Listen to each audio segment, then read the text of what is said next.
Olha só. Primeiro ponto, então, olha só, essa abordagem da química, tá? A gente tem que saber mais ou menos o que é a química. Então, uma abordagem geral aqui para vocês, ó, a química geral, ela é um conjunto de conceitos, onde você tem a química inorgânica, tá? E a química orgânica. Química orgânica será visto na sequência, vamos dizer assim, que é a química do carbono, ok? Então, essa aqui seria a química do carbono, química do carbono. E o restante, eu posso falar assim, uma introdução da química é a química inorgânica. O que eu preciso saber? Basicamente, tá? Aqui começando aqui, ó, colocando a química geral, a gente vai ter que falar os fundamentos, né? A química é tudo que desbloqueia a matéria, tá? A gente vai começar vendo aqui os assuntos aqui. Então, um primeiro assunto seria os fundamentos da química. A gente vai ver sobre, não nessa ordem, mas ó, eletroquímica, tá? Que é a transferência de calor nas reações químicas, o equilíbrio químico, a cinética química, a termoquímica, que são as reações endotérmica e as exotérmica, tá? Que são as reações que têm a variação de entalpia, que é o ΔH. Então, é a linguagem que eu quero que a gente pegue aqui e raciocine, tá? Dentro dos fundamentos, a gente tem aqui, ó, o estado sólido, o líquido, o gasoso, e isso vai depender do tipo de interação molecular que tiver, e aí é importante saber a molécula. Aqui a gente está pegando aqui também o equilíbrio químico. Isso aqui é o equilíbrio químico, você tem reagentes, você tem produtos, então o equilíbrio químico nada mais é do que você ter uma concentração de reagentes e produtos, tá? E no final você vai ter uma constante, tá? E essa constante pode ser, então, alterada, então ela não seria a constante, não é alterada pelo catalisador, você vai aprender, mas sim pela temperatura. Por quê? Porque a maior temperatura aumenta o grau de agitação de moléculas, tá? Não será assim que a gente vai abordar. Eu só quero mostrar para vocês. Aqui você tem, ó, a energia, aqui o caminho da reação, e esse ΔH que é a variação de entalpia, ok? Aí, tabela periódica, a gente vai falar sobre a tabela periódica, o átomo, aqui está o elétronzinho, aqui está o núcleo, as diversas teorias de Dalton, tá? Começando por Dalton até o modelo atômico de Bohr. Já passou por todos eles hoje nessa aula aqui, e seus fundamentos. O conceito de ácido, o conceito de base, né? O ácido de Arrhenius, aquele que solta, que libera o H+, na solução. E se tiver isso aqui vai ser base, então. O H-, a oxidrila é a base. Esse cara aqui é o ácido. Já vou cantar pedra aqui, tá? Mas eu só estou aqui abordando para você ver as propriedades da tabela periódica. A gente vai construir uma tabela periódica, as reações químicas, e aí você vai ver que tem a reação de adição, de substituição, você vai ter de simples troca e de dupla troca, tá? Soluções. As soluções é você ter o que? O soluto, o solvente e o grau de saturação ou de insaturação, que é a titulação, ok? Mas vamos lá, basicamente assim, ó, isso aqui eu estou olhando assim, num grosso modo, o que a gente pretende abordar. Primeiramente, você tem que entender, quando você começa a estudar química, tá? Você percebe que, diferente da física, na química e a física tratam da matéria. Então, tanto a química quanto a física, eles trabalham, tá, com a matéria. Agora, como assim? O que você tem que perceber aqui, ó, quando você tem aqui, ó, o gás hidrogênio, esse gás hidrogênio com o gás oxigênio, se você juntar este com esse, você forma duas moléculas de água. Veja, tá? Já na física, não. Eu não mudo isso aqui. Então, mesmo tendo, ou seja, se eu pegar água no estado sólido, no líquido, sólido, seria um caso. Aqui, se você evaporasse a água, por exemplo, tá? Evaporasse a água que estava no estado líquido, na física isso continua sendo água. Então, há uma divisão aqui para você entender. Na química, não. Você tem um gás aqui e você formou isso aqui no estado líquido, tá? Então, basicamente, é isso que você tem que sacar. E o que eu posso te falar assim, ó, para esse começo? Tá? Na verdade, assim, ó, o que você tem na química, para você entender, é como é que isso tudo começou. Então, vamos lá. Primeira questão, vamos entender nesse começo, vamos tentar entender o que rola aqui. Olha só, você tem aí os estados da matéria, é isso? Você tem aqui os estados da matéria, e os estados são o estado sólido, o líquido e o gasoso. O que vai determinar esse estado? Basicamente 3 coisas: a temperatura, a pressão e as forças de ligação entre as moléculas. Então, eu já estou cantando a pedra que você tem que sacar, ficar atento do que é molécula, porque a molécula é formada de átomos, que é a menor parte, ok? Agora, em regra, há uma mesma temperatura e pressão, o que vai definir se vai ser sólido, líquido ou gasoso é as forças que ligam essas moléculas, as forças intermoleculares. Então tá aqui, eu coloquei para você, quanto maior a força, mais tende ao sólido e ao líquido. Quando tiver menos força, olha só, quando tiver menos força, então ele será o quê? Ele será gasoso.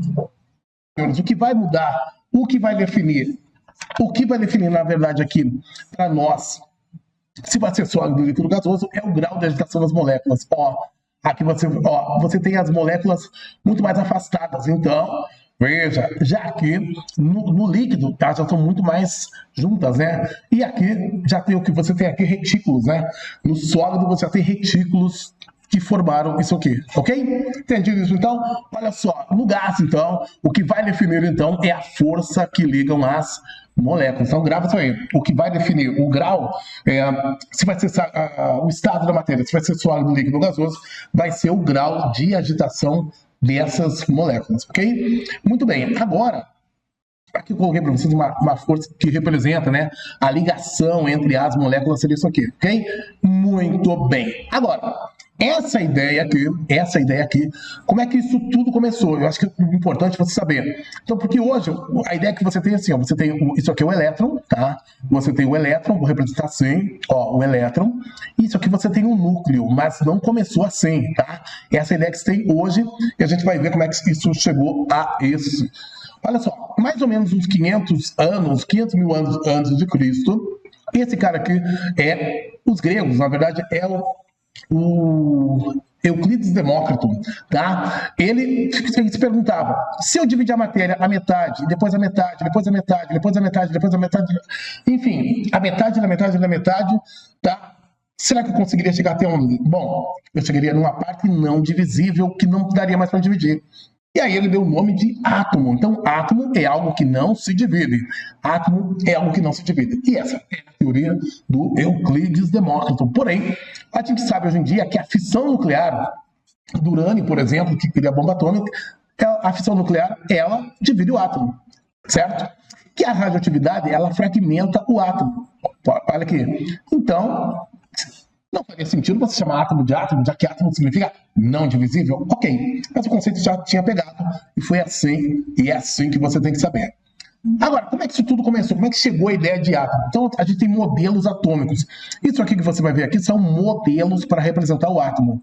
Modelos atômicos, ok? Então, você tem aqui modelos atômicos. Esses modelos atômicos são de Dalton, de Thomson, Rutherford, Bohr e depois a teoria da mecânica quântica. Olha só, Dalton, em 1808, século, então já 18 para 19, pode ver que está bem no início do século 19, ele criou uma teoria do que o átomo era uma esfera maciça, tá? Só isso, basicamente assim, tá? E aí, 90 anos depois, tá? Thomson trouxe esse modelo aqui, que misturava, você tinha uma partícula positiva e partículas negativas, todas misturadas, tá? E ele conseguiu, ele provou o elétron, ele apresentou o elétron, e foi o primeiro a se falar num elétron, do quê?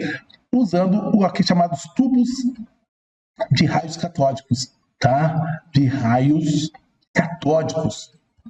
E provou a existência dos elétrons, ok? Mas ele colocava todo mundo misturado. E aí, depois, em 1911, Rutherford percebeu que não era bem assim.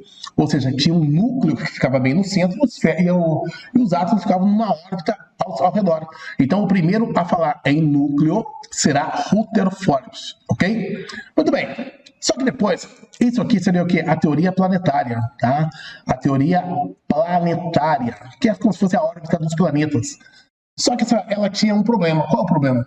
O elétron não poderia ficar em torno pro resto da vida ali, né? Ou seja, como é que ficaria isso? Então, Bohr, solucionou isso e criou uma teoria do que o elétron, tá? O elétron, ele ficaria em camadas. Então, quem vai falar em camadas em camadas eletrônicas, e falou que ficava em camadas eletrônicas, foi Bohr. em camadas eletrônicas, que hoje sabemos é a nossa K, L, M, N, O, P e Q, ok? Então foi Bohr. Só que aí, essa teoria de Bohr, ela foi melhorada com a mecânica quântica, e ela trouxe a ideia agora da probabilidade, uma nuvem eletrônica. Então, hoje, a ideia que a gente tem aqui do elétron é que ele tem uma nuvem eletrônica em torno do átomo, ok? Muito bem. Agora, como é que se representa o átomo? Bom, o átomo, ele é representado, então, basicamente, ele tem uma representação pelo elemento químico. Então, os átomos são chamados elementos químicos. Então, por exemplo, quando você tem o elemento químico, automaticamente você entende assim, ó, o número de prótons que ele tiver, tá, é o número de elétrons. Agora eu vou perguntar, de onde vieram esses prótons e nêutrons? Olha só, isso aqui, os prótons e nêutrons, senhores, eles vieram dos quarks, tá? Na verdade, é assim que escreve, é quarks, tá? Os quarks, antes, só para você saber, você tinha lá no começo, são 17 elementos fundamentais, onde os quarks é quem formam prótons e nêutrons, tá? E esses prótons e nêutrons atraem os elétrons, e aí formando o átomo. Então, de onde saiu o átomo? Ele é formado dentro dos 17 elementos que existem no universo. Os quarks formaram prótons e nêutrons que atraíram os elétrons, para você entender. E prótons é a carga positiva, tá? E o elétron é a parte negativa. E o nêutron é neutro. Então, dentro aqui, quando você diz que o número atômico é o número de prótons, o número atômico, que é Z, é o número de prótons. E aí, o que eles perceberam? Eles perceberam que se tivesse, por exemplo, se eu tivesse 2 prótons, ele dá origem a apenas um elemento, que é o hélio. Se eu colocasse, por exemplo, 3 prótons, olha só, aí já seria um outro elemento, que é o lítio. Ou seja, eu conseguiria saber quem é o elemento pelo número de prótons, ok? E aí eu vou organizar esses prótons e depois esses elétrons também em cada um deles aqui. Agora, perceberam também que você tem aqui também, tá, um número atômico que ele define também o átomo eletricamente neutro, ou seja, quando você tem, se você tiver, por exemplo, 3 prótons, o número atômico dele é 3, e quer dizer que ele tem também 3 elétrons. Então, se ele tiver 3 prótons, tem 3 elétrons. Quando ele tem mais elétrons, se ele ganhar mais elétrons, ele deixa de ser próton, ele muda de elemento químico? Não, ele não muda de elemento químico, tá? Quando ele ganha mais elétrons, o que ele se transforma é num ânion. Então, os cátions e os ânions, tá? Eles são, na verdade, os íons, tá? Então, veja, o ânion é quando ele ganha elétron e o cátion quando ele perde elétron. Então, o elemento químico pode perder ou ganhar elétron, tá? E não deixa de ser aquele mesmo elemento químico, ok? Apenas se transformando em cátions e ânions. Muito bem. Uma outra representação importante é o número de massa. O número de massa que é representado pela letra A, que é a soma do quê? De prótons e nêutrons. Então, se eu pegar prótons mais nêutrons, dá a minha massa atômica. Ok? E aí, agora, se você for representar, você percebe uma coisa, um termo chamado de isótopos. Os isótopos são o quê? Iso significa lugar. Então, vai ser o quê? Mesmo lugar. Top significa lugar. Mesmo lugar.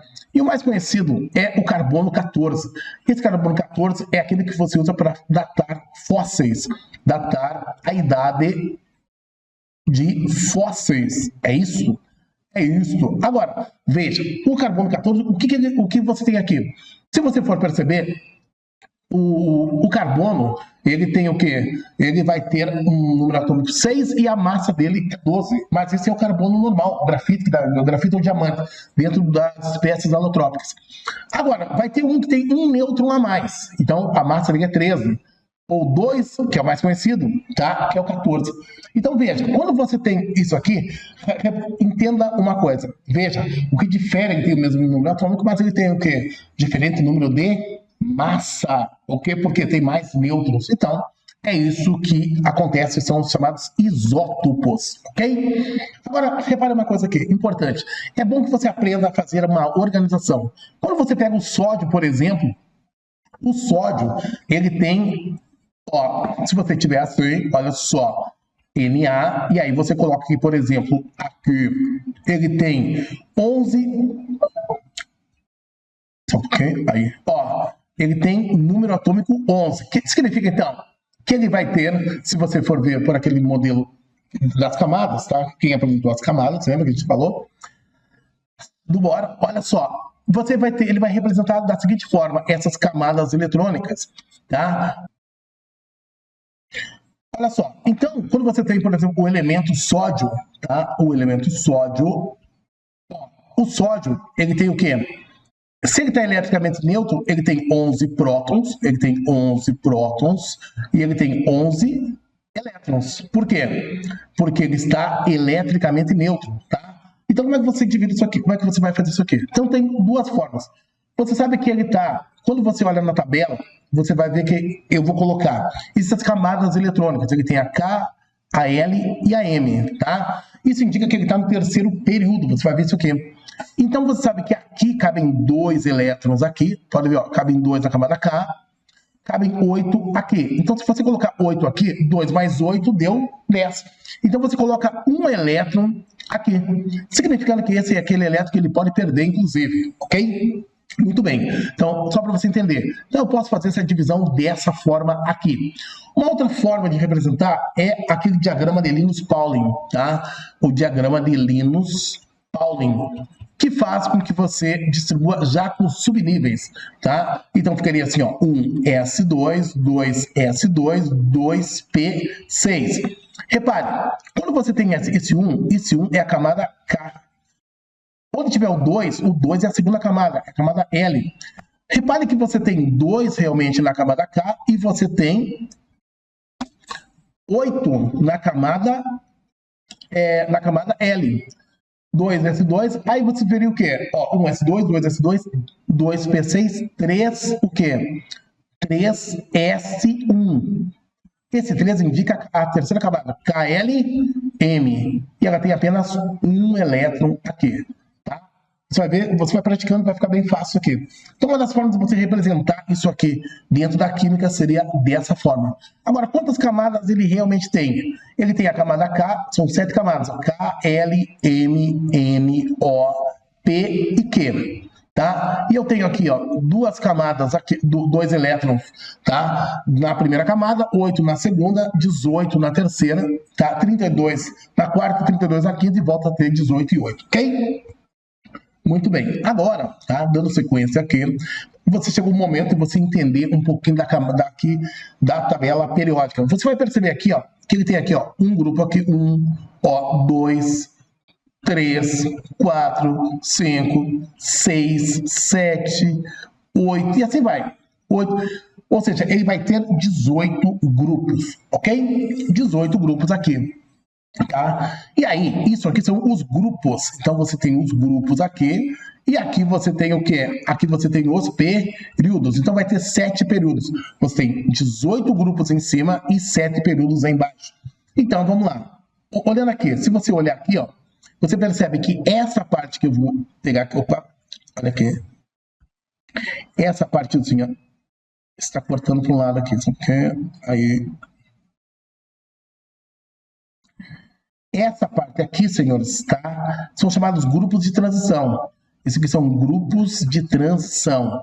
Esses grupos de transição, eles não obedecem às regras periódicas, tá? De transição externa. E você tem esses dois aqui, que representam isso aqui, que são os lantanídeos e os actinídeos. Lantanídeos e os actinídeos, que são extremamente o quê? Radioativos e, portanto, não seguem as regras periódicas. Os demais seguem. Tá? Então, vamos lá, vamos entender a tabela periódica. A primeira coisa que você vai fazer é o seguinte, você tem que aprender comigo a tabela periódica. Mas antes, tu vai fazer o seguinte, aqui tem um erro aqui, a gente pegou na internet essa tabela e ela tem um erro aqui, tá? No grupo 3, agora sim. E você vai completar comigo isso aqui, tá? Você vai aprender tabela periódica e nunca mais vai esquecer. Então, vamos completar. Isso aqui, ó, isso aqui significa o grupo 1A.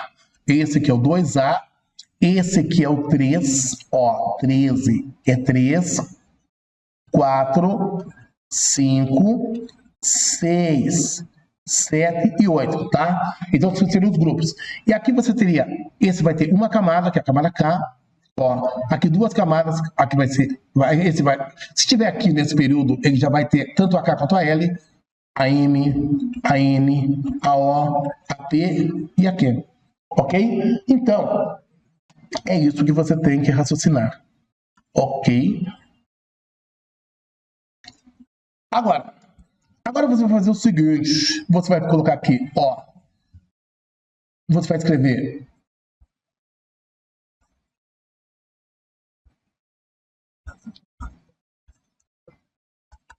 ok? Opa, mas como é que eu vou decorar isso aqui? Então, lê comigo. A Galinac roubou o Césio na França. De novo. A Galinac roubou o Césio na França. De novo. A Galinac roubou o Césio na França. Depois, ó, aqui você vai colocar Bela Magrela casou com o senhor Barão do Rádio. Então, Bela Magrela casou com o senhor Barão do Rádio. O que tu vai saber? Isso aqui é os metais alcalinos. São os metais alcalinos. E esse aqui são os metais alcalinos terrosos. Alcalinos terrosos. Ok? Então, vamos lá. A Galinac roubou o Césio na França. E aqui, Bela Magrela casou com o senhor Barão do Rádio. Ok? Aqui, você vai colocar aqui, ó. Bom pro Almeida garantiu investimento total. De novo, Bom pro Almeida garantiu investimento total. Ok? Isso é o quê? Isso aqui é a família do boro. Essa é a família do boro. Então, o 13 aqui é a família do boro. E aí, essa aqui é a família do carbono. Conseguiu o general solucionar o problema. Ó. Conseguiu o general solucionar o problema. Tá? Então veja, isso aqui é a família o quê? É a família do carbono.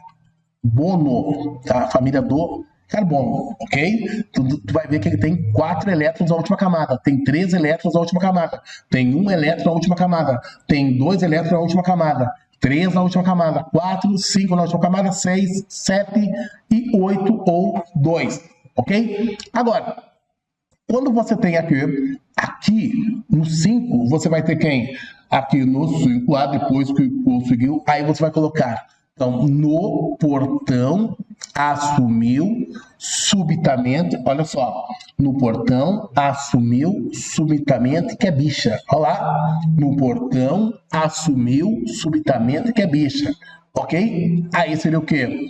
Aí você já estaria com, esse aqui já é do grupo do 5, 5A, aqui o 6 seria, olha só, no 6 você vai colocar aqui, ó, o 7 pó, poró, o 7 pó, poró. E aqui ficou claramente bravo e irritado, ó. Ficou claramente bravo, irritado e atacou, ok? Então, vamos de novo, ó. A Galinac roubou o Césio na França. 2A, Bela Magrela casou com o senhor Barão do Rádio. 3A, Bom pro Almeida garantiu investimento total. 4A, conseguiu o general solucionar o problema, ok? No portão assumiu subitamente que é bicha. E o 6? O 6 também é chamado de quê? De calcogênios. Tá? E 7, os halogênios. Ok? Ó, o 7 pó, tará, o 7 pó, tará. E aí, aqui, o 7A, que são os halogênios, vai ser, ficou claramente bravo, irritado e atacou. De novo, ficou claramente bravo, irritado e atacou. E aqui, esse aqui é o grupo 0, ou o grupo dos gases nobres. Esse aqui seriam os gases nobres. Esses gases nobres, eles existem, são estáveis. Se eles são os estáveis, eles não querem nem ganhar e nem perder. Então, quem que estaria aqui? Você vai colocar aqui, ó, o hélio, que é rei, ó. Aqui vai ser o quê? Você vai colocar, então, aqui nos gases nobres, você vai colocar o nosso rei nessa, que é o neônio, nessa arrumação, que é o argônio. Cripta, xerife de Rondon, ok? Então, vai dizer assim, ó, RN, rei nessa arrumação, cripta, xerife de Rondon, ok? E aí você sabe todos, com isso aqui você vai fazer miséria dentro daquilo. Vamos treinar nada novo? A Galinar que roubou o César da França, Bela Magrela casou com o senhor Barão do Rádio. Bom pro Almeida garantiu investimento total. Conseguiu o general solucionar o problema. No portão, assumiu subitamente que é bicha. O sete pó, para e para, o sete pó, para e poró, ok? E aí, ó, ficou claramente bravo, irritado e atacou. Muito bem. E por último, os gatos nobres seriam o quê? Rei, nessa arrumação. Cripta, xerife de Rondon. Muito bem. Agora que você já sabe isso, tá? Que você tá craque nisso, aqui dentro você sabe que você tem o quê? Aqui dentro, vamos trocar cor, vamos trocar cor, vamos trocar cor, vamos pegar um vermelhão da serra aqui. Olha só, aqui você tem então os grupos de transição. Então, você tem aqui os grupos de transição. Então, esses são os grupos de transição. Esses grupos de transição são radioativos. Radioativos e são instáveis. Ok? Muito bem. Uma coisa que você tem que perceber, ó, esse aqui tem só a camada K, aqui já tem a K e a L, ó, aqui já teria a K e a L, aqui teria a K, a L e a M, ó, K, L e M aqui, K, L, M, N. Então quer dizer, quanto mais para baixo, maior ele é. Ah, então quer dizer que aqui, ó, eu tenho os maiores elementos, ó, vou trocar de cor aqui, os maiores elementos estariam aqui e os menores estariam aqui. Ah, então é isso. Ó, saiu meio errado aqui. Tá? Ver se eu consigo. Aqui, aí. Ó. Aqui, ó. Eu posso dizer, então, que o raio... É difícil escrever com essa caneta aqui, pessoal, tá? O raio atômico, ele vem nessa diagonal que eu tentei colocar aqui para vocês. Uma outra coisa importante que vocês têm, então aqui são os grupos de transição. Ó, isso aqui são os grupos e os grupos de transição. Esses não serão cobrados do teu concurso. Os grupos de transição. Ok? Tanto interna quanto externa. Se for interna, serão os lantanídeos. Os internas serão os lantanídeos. Os lantanídeos. E os actinídeos. Ok? E agora você tem aqui uma tabela de eletronegatividade, ok? A tabela de eletronegatividade você vai colocar isso aqui, ó, porque ela tem uma seta, opa, muito difícil, tá? Eu vou tentar fazer aqui, ó, tá? Não estou conseguindo, tá? Não estou conseguindo, ó. Você vai colocar assim, ó, fui ontem no clube, briguei e saí correndo para o hospital. A gente vai escrever assim, ó, o resto é metal. Quanto caneta der? Ó, o resto é... Ai, meu Deus, vamos lá. O resto é metal, ok? E aí, a tabela tem isso aqui, senhores, tá? Esse é mais que esse é mais que esse é mais que esse é mais que esse é mais que esse é mais que esse, esse é mais que esse, mais que esse, mais que esse. Ou seja, o que está querendo dizer com isso? Ó, o flúor é o mais eletronegativo. E o que é eletronegatividade? Eletronegatividade é a capacidade de determinados elementos elementos químicos de atrair os elétrons, os elétrons da ligação, ok? Vamos colorir isso aqui, que é uma coisa importante, tá? Isso aqui é algo bem importante. Legal, tá?